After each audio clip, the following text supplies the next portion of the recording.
I am here today with my very special guest, Brian Davis, CIO at the Magnolia Regional Center. Brian, thank you so much for setting aside the time and welcome to the show. Yeah, absolutely. Thanks for the opportunity and thanks for having me. You're most welcome. So, Brian, tell us a little bit about the Magnolia Regional Health Center and the populations that you serve for the benefit of our audience. Yeah, absolutely. Magnolia Regional Health Center is a 200-bed jointly owned CD County acute hospital. We're located in the northeast corner of Mississippi in a little town called Corinth. Our mission here is to improve the health of the communities we serve, one patient at a time. We are a fully accredited Joint Commission facility, and we service about a 7-county region comprised of 4 counties in northeast Mississippi, as well as 3 in southwest Tennessee. We supply over 20 service lines to the community, including a level 3 trauma ED. Also, we operate around 20 ambulatory clinics comprised of primary and specialty care, and have a residential-based home health and hospice facility. So we are a HIMSS Analytics ERAM Stage 6 facility, and in 21, we did earn a level 7 designation for both acute and ambulatory services within the Most Wired survey. Our primary service area has a population of around 37,000, while our secondary service area has a population of around 141,000. We do have a higher than national average or higher than national average median age, and about 18% of our families do fall below the poverty level. So we do have a higher percentage of governmental payers within our payer mix. We also have a higher average of individuals without health insurance that are under the age of 65. And within those populations, we see about 30,000 patients annually through our ED. We have about 90,000 annual outpatient visits, 10,000 inpatient visits, and about 133,000 ambulatory visits. So as my CEO likes to say, we're really an outpatient organization that happens to own a hospital. Oh, that's an interesting one. And I am really looking forward to unpacking what all of that means for a health system in the larger context of what we tend to talk about these days, which is digital transformation and digital health and so on and so forth. But before that, just as a personal anecdote, I'm a big fan of the Delta Blues. Would you consider yourself to be a part of the Delta region? We are not. So the Delta is really on the western side of the state. We are about as far east as you can get. Okay. All right. Well, you mentioned a lot of very interesting facts about your unique health system, and you're in a unique place in the country, and you're also in a very unique area defined by your population and so on. Tell us a little bit about, how you make technology choices given the unique nature of the population that is. In my podcast, we tend to talk to a lot of large health systems, many of them in large urban settings. You're about as different as it can get. So I'm very curious to learn, on behalf of my audience, what makes your challenges unique, and what are some of the unique technology related decisions you get to make? All right. So, ultimately, I don't think this is unique to our organization, but we do like to align our technology choices with our organizational strategic plan so that we're all driving in tandem with the rest of the organization toward the same goals. So at a high level for us, those are to engage our teams and to provide our patients with high quality personalized care, to strengthen our financial position, to create a stable future for our staff so that we can continue to deliver our mission to our patients and our community. And then we also are looking to expand our care by connecting patients with the right care at the right time, delivered by the right caregiver. So those are the things that ultimately drive our technology decisions. But secondarily to those, being a smaller regional hospital with finite resources, we have to be mindful of the operational impacts of technology on the organization. So things like the cost, both short-term, long-term, resource commitment to the technology, both short-term and long-term, as well as cybersecurity implications associated with the technology. So we want to provide our staff with consumers with the latest and greatest in technology that helps to drive improvements in quality and safety. But we also want to keep the risk as low as possible to the organization. So we're constantly asking questions like, can this technology address multiple challenges within the organization? Can we leverage it and existing technology to drive additional product value? Does the technology drive efficiency within our workflow processes? How would the technology complement our existing technology stack and workflows? Can we support the solution within our existing framework? And do we have the right skill mix in place to support the technology? And if we don't, what are those efforts involved with getting the staff appropriately trained to support the technology? Is there a staff pool available out there within the region to help support this? And what educational requirements are required for our end users? We don't have a large staff base, but it is something that we have to be mindful of when we're choosing a technology. Yeah, and everybody talks about digital transformation today. What does that mean, digital health and digital transformation, in your context, in the context of a smaller regional health system like yours? I think I say this year over year, and it's just an exciting time to be in healthcare IT. And it may be starting to sound like a broken record at this point, but the level of innovation keeps progressing at a rapid rate, and the insights that are being gleaned from analytics continues to improve, and it keeps pushing the boundaries of what is possible in healthcare. Being in a smaller organization at a smaller market, I'm not sure that my answer would look very different from other counterparts or the larger organizations. But if you look at our technology roadmap, I think you'd see that digital transformation for Magnolia is the use of digital technologies to create or transform our processes, our culture, and our experiences for both our consumers and our staff to improve care delivery, and potentially, even in a small market, create a competitive advantage. As far as what we're investing in right now, if you go back to what drives our technology decisions, we're looking to utilize technology to expand access to care while improving outcomes and quality. So we recently submitted for and received funding as part of the FCC telehealth grant to expand access to telehealth services within our region. And this is actually a really great time for us, as the state of Mississippi is also investing heavily to make broadband more readily available to residents in rural areas throughout the state. So we're looking to leverage these funds in really three methods, and those are to provide acute-based telehealth consults for those scarce regional provider resources like infectious disease, intensivist, and behavioral health sources. We're also looking to build out an urgent care telehealth platform that provides immediate access to provider resources for those non-emergent issues, because being a smaller hospital, it's not as easy to get to, healthcare resources within the area as it may be in some or other metropolitan areas. And then we're also looking to create a remote patient monitoring platform to help improve outcomes for our patients post-discharge. We're also working to develop a richer online mobile experience for our consumers with access to self-service tools that deeply integrate with the EHR. These tools not only provide a better experience for our consumers, but they also provide better or improved efficiency for our staff as well.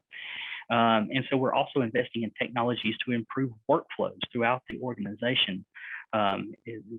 Staffing has become a real challenge within the organization. Yeah, yeah.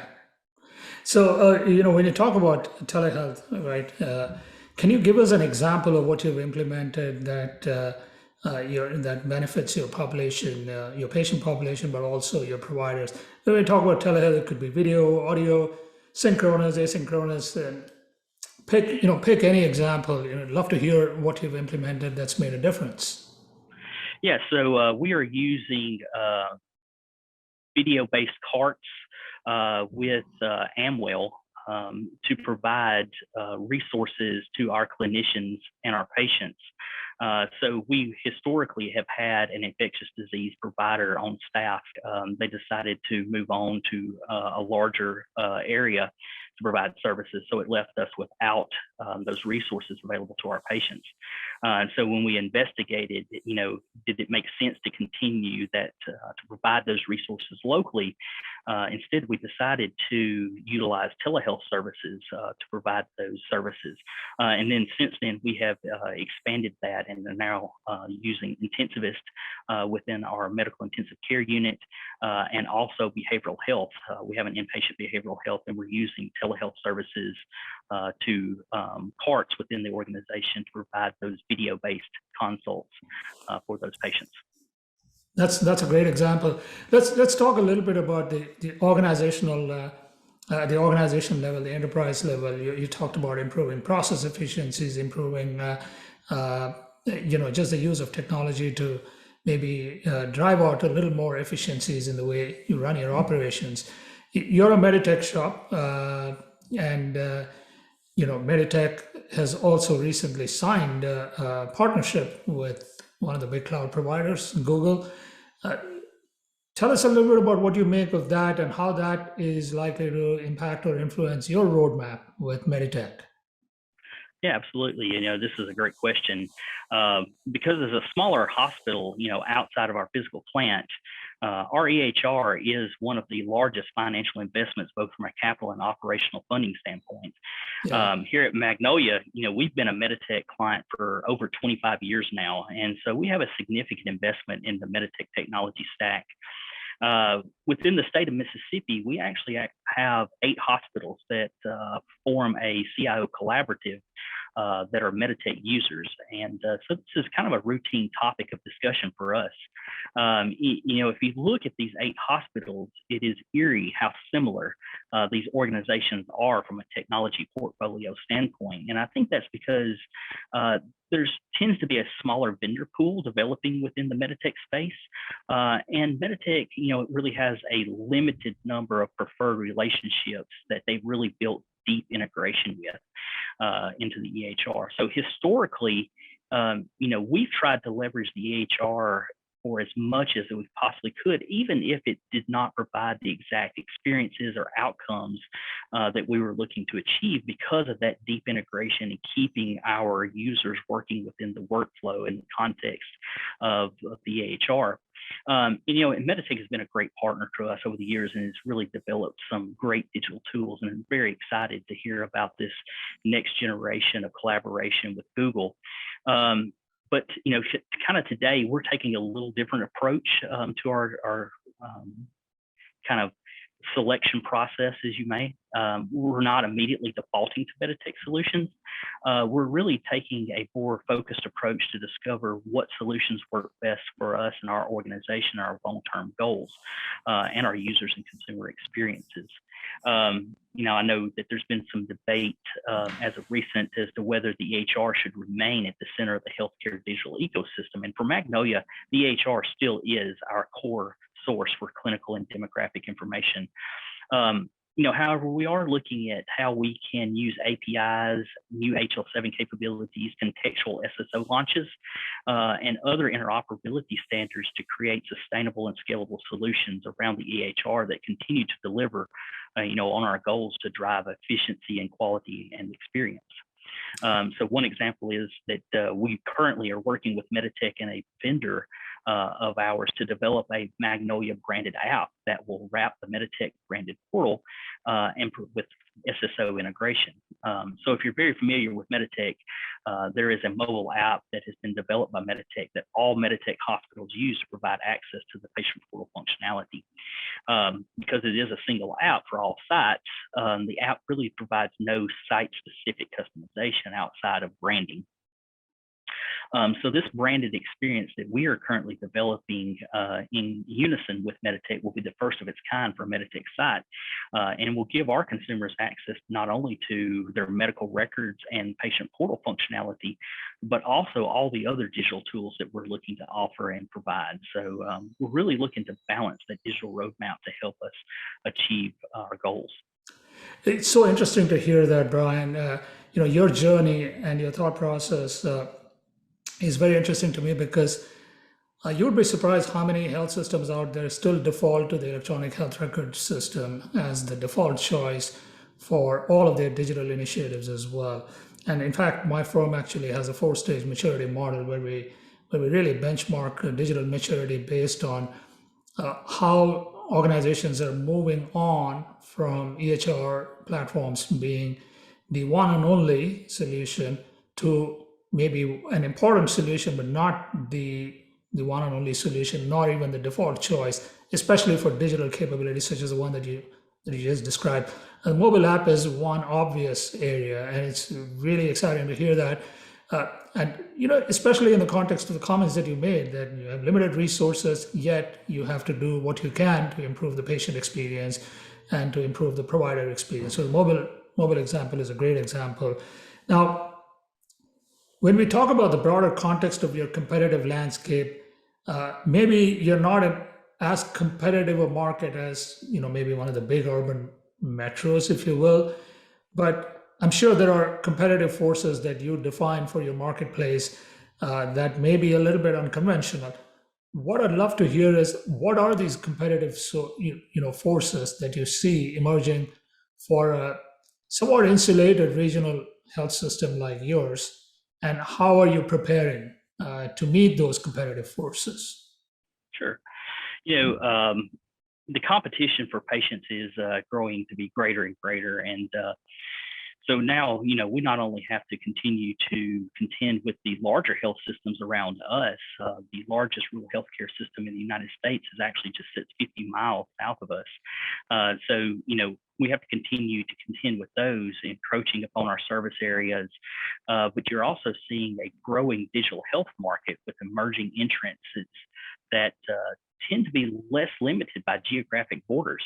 So growth within the telehealth space and offerings like the integrated access to Alexa connected devices make accessing care extremely convenient for consumers.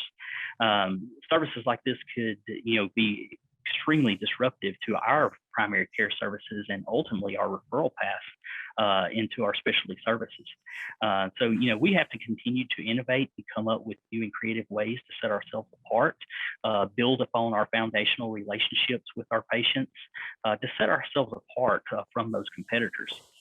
Also, another competitive force is the competition for labor resources within our market. The competition for labor resources has increased drastically. Remote workforce capabilities are extending the traditional geographic boundaries of labor pools, and we now find ourselves competing with other industries and non-local organizations for labor resources. And this is a big challenge and a big change for an organization like ours, who is the largest employer within the region. And we've historically had an abundance of applicants to choose from in filling our labor opportunities, and we're just not seeing that any longer. So we have to continue to design our talent strategies to create the right culture within the organization that creates employee experience advantages, keeps our employees engaged, and attracts the right potential candidates to the organization. And then lastly, kind of a new one, a new entrance into the competition is the competition for supplies has become more fiercely intense due to the limited availability and general disruption to the supply chain. As a small organization, we have struggled to procure everything from electronics to specimen collection cups and crutches. Just things you would have never even given a second thought to about availability. Items that we have historically ordered and had on site within 14 days are now taking months to deliver. On top of that, our supply cost is increasing at an alarming rate. And so, for an organization that doesn't have large margins to deal with, we've really got to think about and rethink some of our operational processes. And as we continue to move forward, bargaining power for supply purchases will play a pivotal role in hospital operations over the foreseeable future. So you've got a perfect storm in front of you: competition for patients, competition for labor, competition for supplies. Did I miss anything? I pretty much covered it. That covers them, yes. Yeah. Well, as technologists, I guess the obvious answer to us is technology, right? You talked about a number of technologies that you've used to transform the patient experience, to really get creative with how to use telehealth to serve your patients. What about things like automation? Are you seriously considering those? Have you deployed those? Can you talk a little bit about that to address the labor shortage in particular? Yeah. So, labor shortage has been a real challenge for our organization, as it has a lot of healthcare organizations out there that are being challenged by shrinking labor pool, as well as those increasing operational costs associated with staffing due to higher wage rates and overtime associated with store shortages. This has affected our organization on multiple levels, from our entry level positions all the way through our skilled labor force, and really doesn't seem to be slowing down anytime soon. So, we are looking at multiple avenues to counteract these challenges. One of the areas that we're looking at to leverage technology to drive efficiency and effectiveness through workflow automation and repetitive task reduction, and keep our staff members working at the top of their skill sets. So, we're looking at opportunities to leverage microbots and robotics to perform processing of repetitive tasks. We also have invested in new bedside monitoring platform and nurse call solutions to help integrate with the EHR and to eliminate manual tasks and automate workflow within the care environment. Another area that we're focused on is improvements in mobility and communication platforms to complement workflows by providing our clinicians with access to information when, where, and how they really need it.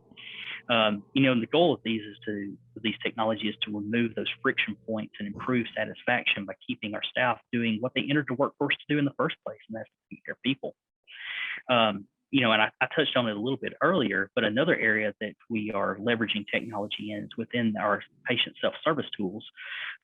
We've already begun giving patients access to scheduling appointments and completing paperwork online prior to arrival, which we've received really positive feedbacks in our satisfaction surveys. But we're now evaluating additional functionality in this area to give our patients access to additional tools, as well as unifying that experience between prior to arrival and point of service. This strategy helps streamline that registration process, which not only is that patient satisfier, but also helps to streamline the process for our registration staff and helps to eliminate some of that staff burden there as well. Outside of technology, we're reevaluating the way we operate. We're looking at opportunities to centralize access to resources and eliminate siloed pools of resources to help drive additional efficiency. Within our labor force, we are creating some flexible staffing positions and implementing self-scheduling opportunities to give workforce more control over their schedule. And we're also looking for opportunities to expand our remote workforce capabilities in order to potentially expand our labor pool outside of our normal geographic footprint. But we want to do so in a manner that keeps that hybrid workforce healthy and engaged in the organization. Yeah. It seems like a lot going on at Magnolia. I have to ask, seems like you're throwing a lot of technology at your organization in a relatively short time. What are the challenges that you have to overcome to make sure that the investments are well thought through, but they're also well deployed and they're delivering the results in the shortest possible time? What are the big, can you talk about one or two big challenges when you roll out technology at the scale that you're rolling out? Yeah, one of the biggest things is to keep the technology and keep it engaged with our organization. And so working with our leadership within the organization, working with our end users, working with frontline staff members to understand their challenges and make sure that we're deploying technology that fits their needs and is the best fit for the organization. So keeping those conversations going, working really closely with those staff members throughout the organization is probably the top priority there, and probably also one of the biggest challenges because of the reduced staffing across the environment. We've got, a lot of our leaders are pulling frontline shifts and things like that just to keep the organization rolling. So not only is it probably the biggest need, it's probably also one of the biggest challenges to ensure that we're deploying technology in the right manner. Yeah. We're coming up to the end of our time here. What are your big priorities for 2022, Brian? Yeah, as you said, it's kind of a loaded question because we have so many priorities right now that when everything's a priority, nothing's a priority. So if I was to break it down into a few areas, I would say that talent recruitment and retention is a big priority for us. We're seeing people leave the workforce in the industry like never before, and the competition for people and labor has increased dramatically. So some of the questions that we'll continue to evaluate over the near future is how can we reduce workforce burden and decrease burnout? How do we utilize our digital technologies to improve productivity, automation, and collaboration? How can we leverage hybrid remote workforce as a recruitment tool? What can we do to create a more meaningful employee experience that really reinforces the individual's connection back to the organization and our mission? Secondarily, I would say that we're doing a lot of effort to upgrade and improve our digital infrastructure in a manner that positions ourselves to be more nimble and better prepared to react to the changes in the marketplace, and is really a primary priority for us. This allows us to continue to evaluate moves to digital automated processes and away from those manual processes. We also continue to evaluate opportunities to leverage cloud infrastructure for scale. And within this area is also that intense focus on improving our customer experience. And lastly, but definitely not least, I would say cybersecurity remains a top priority. Yeah. The attack surfaces for healthcare continues to expand. So being proactive with our security measures to protect our systems and ultimately our patient data is probably one of the biggest challenges for our organization, and one I'm sure that keeps a lot of CIOs across the country up at night. How can we better leverage our technology to identify risks and better position our users to make good, sound decisions? It's going to continue to be a focus area for us. Well, thank you so much for sharing all of those insights. It's been a fascinating conversation, Brian. Once again, thanks for your time and for coming on the show. All the best to you and your team. All right. Thank you.